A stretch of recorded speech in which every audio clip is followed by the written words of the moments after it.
Hello everyone. आज जो है हम लोग हमारी ये ऑनेस्ट रिव्यूज़ वीडियो सीरीज़ के अंदर ये वाला वीडियो लेके आ रहे हैं। तो ये ऑनेस्ट वीडियो रिव्यू सीरीज़ है क्या होता है? यूजुअली हम जो है ऐसे ब्रांड के लिए या ब्रांड के प्रोडक्ट्स के बारे में बोलते हैं या ब्रांड कोलैबोरेशंस करते हैं, तो क्या हो जाता है ना कि आप जो बोलना चाहते हो वो कहीं ना कहीं फ़िल्टर हो जाता है। और इसीलिए हम जो है हर गुरुवार को ऑनेस्ट रिव्यू वीडियो सीरीज़ लेके आते हैं, जहाँ पे कोई भी प्रकार का कोई कोलैबोरेशन कुछ भी नहीं है। जो मुझे खुद को पर्सनली ठीक लगता है वही आज आपके सामने यहाँ पे आ रहा है। और इसीलिए आज का हमारा जो ये वीडियो है उसके अंदर हम बात करेंगे एक ऐसे लेंस के बारे में जो लोगों को यही क्वेश्चन होता है कि भाई हमें कौन सा लेंस खरीदना चाहिए, जो सबसे पहला लेंस हम खरीदें वो कौन सा होना चाहिए। सो मेरा रिकमेंडेशन हमेशा ही सबको यही होता है कि आपको 50 mm का लेंस खरीदना चाहिए। 50 mm का लेंस एक बहुत ही पावरफुल लेंस है। मैं आपको बताती हूँ क्यों। देखिए, जब भी आप कैमरा खरीदते हो सबसे पहली चीज़ जो आपके पास आती है वो है कैमरा, और उसके साथ आता है 24-105 का लेंस, जो उसका किट लेंस कहा जाता है। किट लेंस मतलब आप बहुत सारे काम उसी के साथ कर सकते हो। एक जूम लेंस होता है, मतलब आप 24 से लेके 105 तक अलग अलग mm जो है इसके अंदर शूट कर सकते हो। बट किट लेंस का तकलीफ ये है कि इसमें जो है एपर्चर f4 होता है, एंड वो इतनी ज़्यादा शार्पनेस या क्वालिटी या ये सारी चीज़ें नहीं देता है। बस वो एक अच्छा लेंस होता है, ठीक है। मतलब आपका काफ़ी काम उससे हो जाएगा। मैं खुद भी 24-105 यूज़ करती हूँ, कुछ गलत नहीं है। But for what I am trying to say is that 50 mm एक बहुत ही बेहतरीन लेंस हो जाता है, क्योंकि वो एक प्राइम लेंस है। देखिए, जूम लेंस और प्राइम लेंस से सबसे बड़ा बेनिफिट ये है कि जूम लेंस में बहुत सारे लेंस एलिमेंट्स बीच में होते हैं और प्राइम लेंस में जो है कम लेंस एलिमेंट्स बीच में होते हैं, जिसके कारण जब लाइट पास होती है तो इसके अंदर जूम लेंस के अंदर उसको बहुत सारे लेंस एलिमेंट से पास होना पड़ता है, जिसके कारण उसकी शार्पनेस थोड़ी सी कम हो जाती है।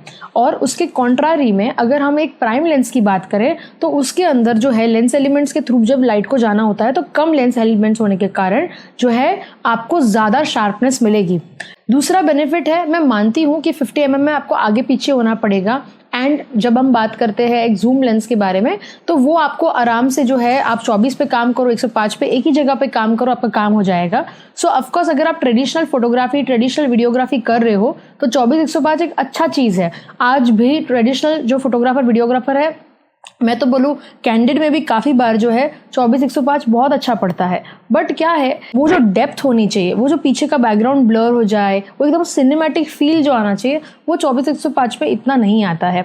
एंड इसी के कारण जो है 50 mm में आपको f1.8, f1.4, f1.2 ऐसे वेरिएंट्स जो है आपको मार्केट में मिल जाते हैं। चाहे आपके पास कोई भी कैमरा हो, कोई भी ब्रांड का कैमरा हो, कोई भी लेवल का कैमरा हो, हर हिसाब से जो है आपको हर ब्रांड से 50 mm का लेंस तो 100% मिल ही जाएगा। इसके बाद का पॉइंट है कि जब हम 50 mm लेंस की बात करें तो 50 mm ही क्यों, 35 क्यों नहीं, 85 क्यों नहीं, 100 mm क्यों नहीं, 24 mm क्यों नहीं, क्यों मैं सिर्फ 50 mm पे फोकस कर रही हूँ? देखिए, ये एक ऐसा फोकल लेंथ है जो ज़्यादा वाइड भी नहीं है और ज़्यादा क्लोज भी नहीं है। देखो, अगर आप आपकी एक आंखों को ऐसे बंद कर दो और एक आंख से अगर देखते हो तो अभी जो आपको जितना दिख रहा है ना एक आंख से, वो होता है आपका 50 mm, ठीक है। सो मतलब ये वाइड भी बहुत नहीं है कि इतना वाइड नहीं है कि वो डिस्टॉर्शन जैसा क्रिएट होता है। जैसे आप देखते हो कि सारी इमारतें ये सारे ऐसे थोड़ा सा ऐसा गोल हो जाता है, तो उसको हम लोग डिस्टॉर्शन कहते हैं। और अगर ज़्यादा हम क्लोजअप कर दे तो फिर बहुत क्लोजअप फोटोज़ ही आते हैं।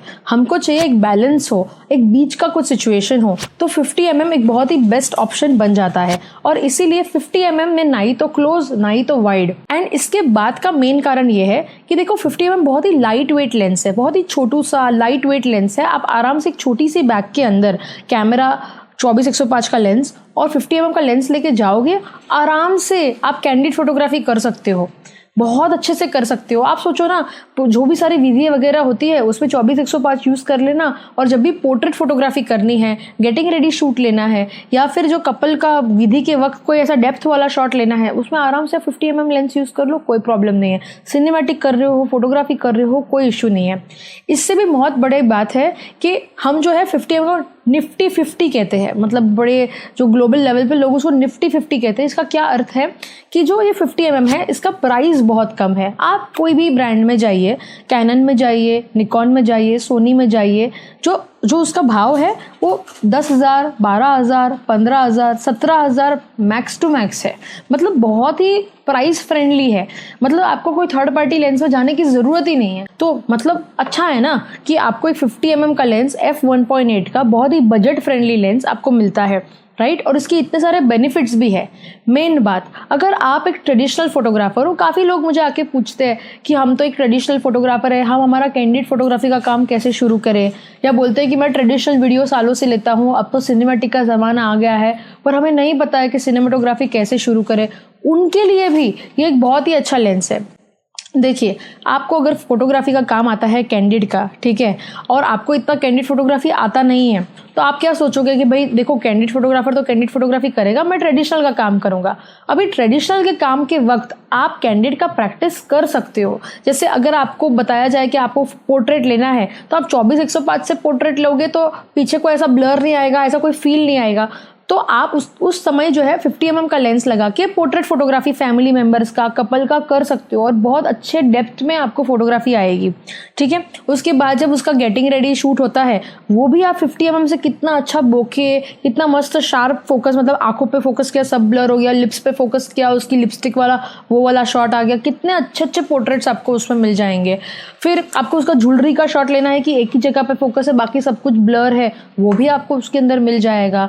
सप्तपदी का विधि रहेगा, सिंदूर, मंगलसूत्र, ये सारी चीज़ें, वो भी आप अच्छे से 50 mm में शॉट ले पाओगे।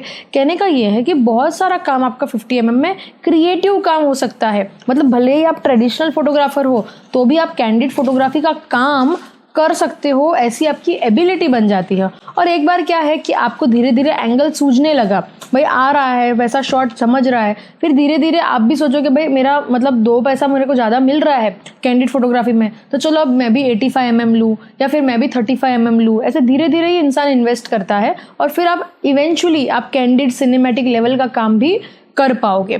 सो कहने का ये है कि अगर आपको सबसे पहला लेंस खरीदना है तो मैं तो यही सजेस्ट करूँ, 50 mm का लेंस खरीदो।